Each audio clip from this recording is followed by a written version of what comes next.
Okay, so syempre, para mas maging masarap yung ating balbakwa, so kailangan natin ng maraming spices. So kailangan natin ng bawang, kailangan natin ng luya or ginger, and then onion, and then kailangan din natin ng lemongrass, laurel leaf, at saka yung peppercorn o yung yung pepper na buo-buo. So para mas maging masarap siya at na malasa ang ating balbakwa. Okay?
Balik na naman tayo sa ating channel, Kakay Sato po sa Kaisiyahan. And for tonight's video or vlog natin, magluluto tayo ng balbakwa. Bilang Bisaya tayo, sa mga Bisaya dyan, alam kong gustong gusto ninyo ito. So first time ko itong lutuin dito sa sa ibang bansa. So ayan, meron na tayong pinakulong pang balbakwa dyan. Ayan. So, ang gagawin na lang natin, lagyan natin ng ating lemongrass, laurel leaf, yan, laurel leaf, at saka peppercorn. So, ilagay natin, sama natin sa ating pagpakulo at pagpapalambot. Pero, before ang lahat, sana naman wag niyong kalimutang subscribe ang ating channel, Kakay Sato po sa Kaisiyahan, para updated kayo sa lahat ng ating mga videos. So, ito po, shortcut na po ito guys, kasi ginamitan na po natin ng pressure cooker. Kasi, alam nyo naman, ang talaga nito, ang traditional way of cooking, talagang yung mahabang 6 hours na palambot ng ating pangbalbakwa. So, hindi na natin yan maantay kasi magastos na masyado sa ating gas. So bilang wala naman tayo ditong hindi naman tayo dito sa gaya sa probinsya na may mga panggatong lang sa kilid-kilid na pwede nating gamitin at pwede pang palambot at kaya natin yung i-sustain sa buong araw, kahit buong araw. So, mag-shortcut na tayo. O, di ba? So, gamitan na natin ng shortcut para mas mabilis. Ang sabi nila, mas masarap daw yung talagang pinalambot ng mahaba na dahan-dahan lang na hindi gamitan ng pressure cooker. Pero no choice po tayo for now kasi wala nga tayo sa probinsya. So pagtiyagaan na natin to, for sure magiging masarap din naman ito. With love ang pagluluto. Okay? So antayin po natin itong lumambot. Okay? So, isara na po natin at palambutin ng shortcut. Gagawa naman tayo ng atsweti oil. So, may oil tayo dito. Then, since wala tayong ah, at seeds available, ang gagawin natin yung powder. So ito guys, again, tansya-tansya lang po ito guys, no? First time ko po itong lutuin. So bear with me. Wow, bear with me. Yan.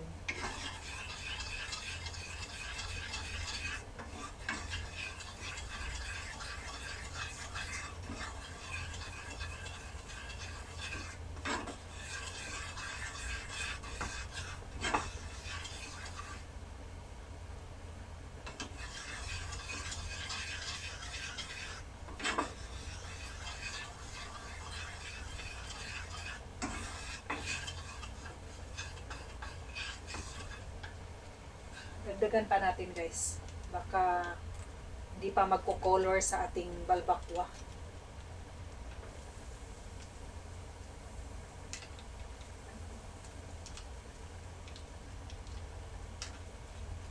Buti na yung sigurado. Magsusutay na tayo ng ating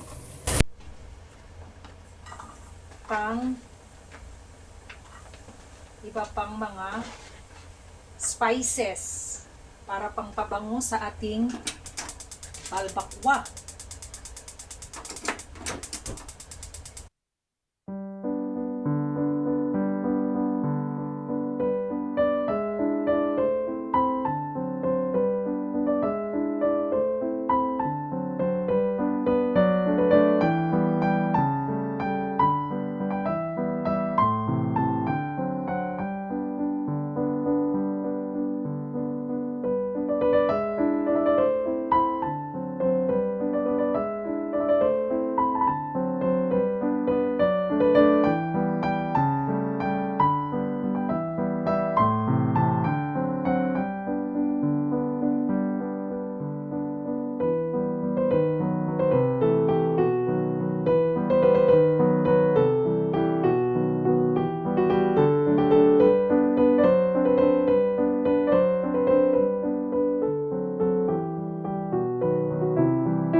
Toasted na yung ating mga ingredients, ay yung ating mga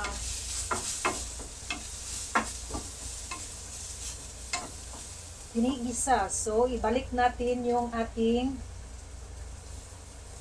atsuete.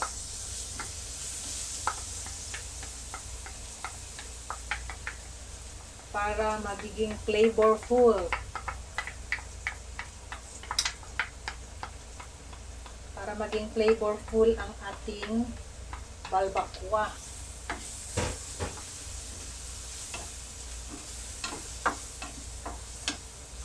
And saka natin to siya ilagay sa ating balbakwa.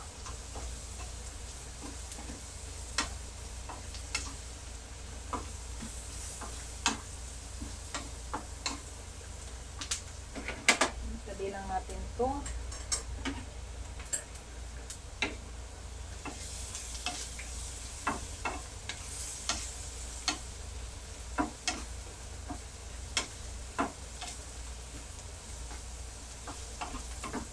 Yellow na yellow.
And luto na po ang ating balbakwa. Ayan, ano lang po tayo, magpi-plating. So, yan, masarap po ang, sa tingin pa lang, masarap na ang ating balbakwa. So, lagyan na po natin kung gusto nyo maanghang, option nyo po, okay?